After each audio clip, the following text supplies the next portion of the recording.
Assalamualaikum warahmatullahi wabarakatuh. Baiklah, pada video kali ini kami akan menjelaskan tutorial cara menggunakan uji chi-square menggunakan aplikasi SPSS. Adapun langkah awal untuk memahami uji chi-square ini, maka kita harus mengenal dulu konsep dasar uji chi-square, di mana uji chi-square atau uji chi kuadrat ini bertujuan untuk mengetahui hubungan antara variabel yang terdapat pada baris dengan kolom. Jenis data yang digunakan dalam uji chi-square berbentuk data kategori atau data frekuensi. Adapun contoh kasus uji chi-square di mana seorang peneliti ingin mengetahui apakah terdapat hubungan antara jenis kelamin seseorang dengan tingkat pendidikan yang dicapai. Data yang akan diuji dapat dilihat pada file Excel berikut ini.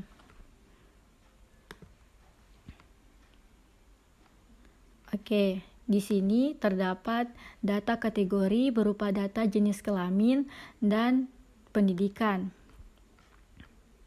Kemudian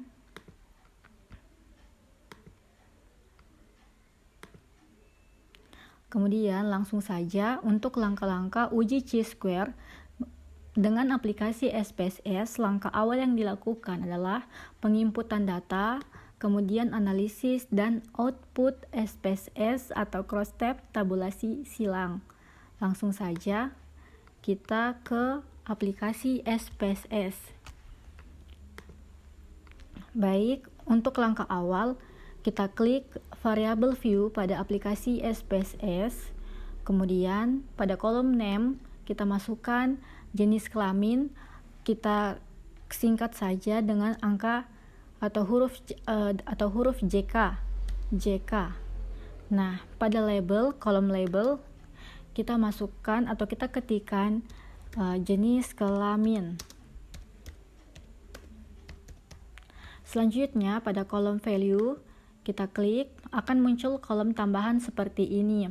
Maka untuk label jenis kelamin laki-laki kita beri pengkodean 1 ADD. Kemudian untuk label perempuan kita berikan kode 2. Klik ADD, kemudian OK. Setelah seperti ini, maka kita beranjak pada tahap kedua. Untuk kolom kedua, kita klik atau kita ketikkan pendidikan. Kemudian pada kolom label, kita ketikkan tingkat pendidikan.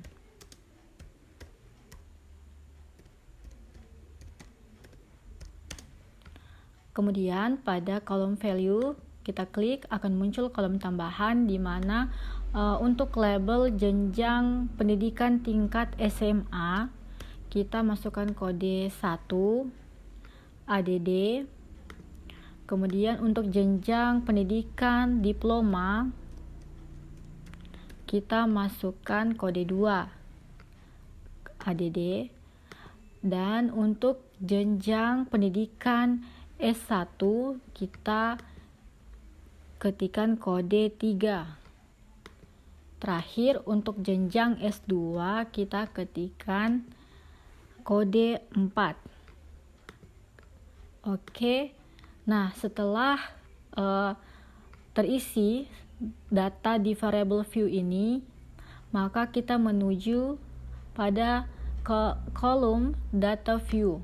Kita klik, maka pada tampilan data view ini akan muncul data yang akan kita analisis, di mana untuk uji chi-square ini dilakukan untuk menguji ada tidaknya hubungan antara kedua kategori data jenis kelamin ini dan tingkat pendidikan.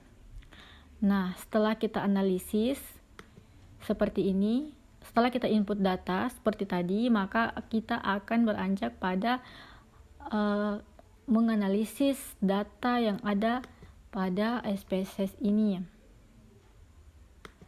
Nah, untuk kolom JK jenis kelamin kita masukkan data pengkodean jenis kelamin yang telah kita input tadi. Kemudian kita copy,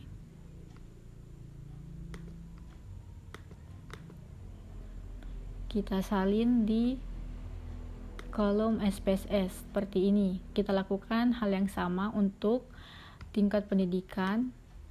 Kita copy pengkodeannya.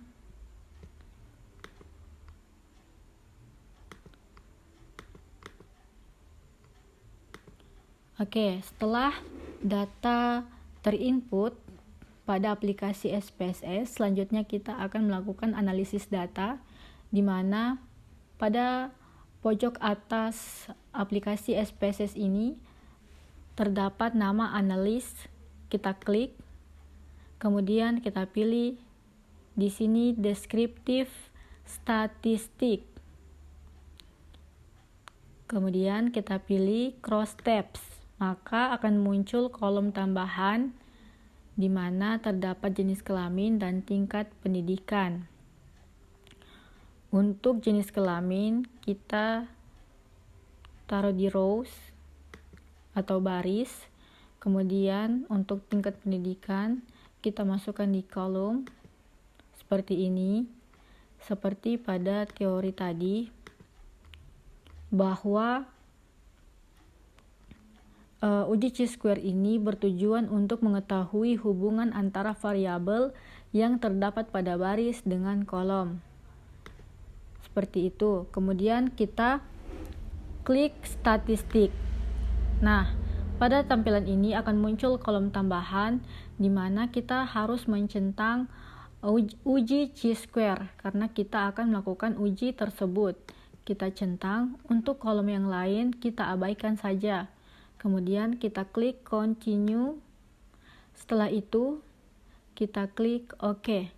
Maka tunggu beberapa detik, tampilan atau hasil output dari uji chi-square akan muncul pada aplikasi SPSS. Oke, sudah muncul di sini ada 3 kolom di mana ada data case processing summary, yaitu terdapat data jenis kelamin dan tingkat pendidikan. Untuk N ini valid, ini 33 berupa data yang kita input, kemudian 100% terinput. Selanjutnya untuk kolom jenis kelamin cross tabulation ini, jenis kelamin tingkat pendidikan ini, di mana data yang kita masukkan itu terbaca. Untuk jenis kelamin laki-laki pada jenjang SMA berjumlah 4 orang, laki-laki di jenjang diploma berjumlah 2, laki-laki di jenjang S1 berjumlah 18 orang, laki-laki di jenjang S2 berjumlah 1 orang dengan total 25 orang. Kemudian perempuan di jenjang SMA berjumlah 1 orang, perempuan di jenjang diploma berjumlah 1 orang, perempuan di jenjang S1 berjumlah 5 orang, perempuan di jenjang S2 berjumlah 1 orang dengan total 8. Jadi keseluruhannya ini sesuai dengan data yang terinput berjumlah 33 data yang kita analisis. Selanjutnya di sini ada tabel hasil chi-square test, di mana asymmetric significant two side ini atau person chi-square ini dengan jumlah 805 atau kita nominalkan dengan 0,805. Jadi dasar pengambilan keputusan uji chi-square yaitu jika nilai asymmetric kurang dari 0,05 maka terdapat hubungan yang signifikan antara baris dengan kolom.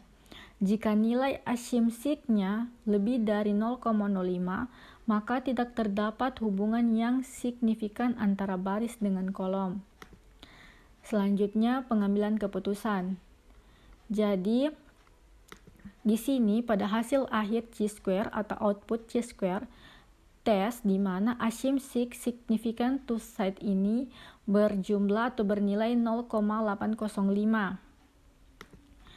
Karena nilai asymmetric ini 0,805 lebih besar dari 0,05, maka dapat disimpulkan bahwa tidak terdapat hubungan yang signifikan antara jenis kelamin dengan tingkat pendidikan. Hal ini dapat diartikan pula bahwa jenis kelamin seseorang tidak mempunyai korelasi atau hubungan dengan tingkat pendidikan yang diperolehnya. Artinya, jenis kelamin seseorang tidak menentukan seberapa tinggi tingkat pendidikan yang ia capai. Baiklah, sekian pemaparan materi mengenai uji Chi-square dengan SPSS dari kelompok kami. Semoga bermanfaat. Sekian, wabillahi taufiq walhidayah. Wassalamualaikum warahmatullahi wabarakatuh.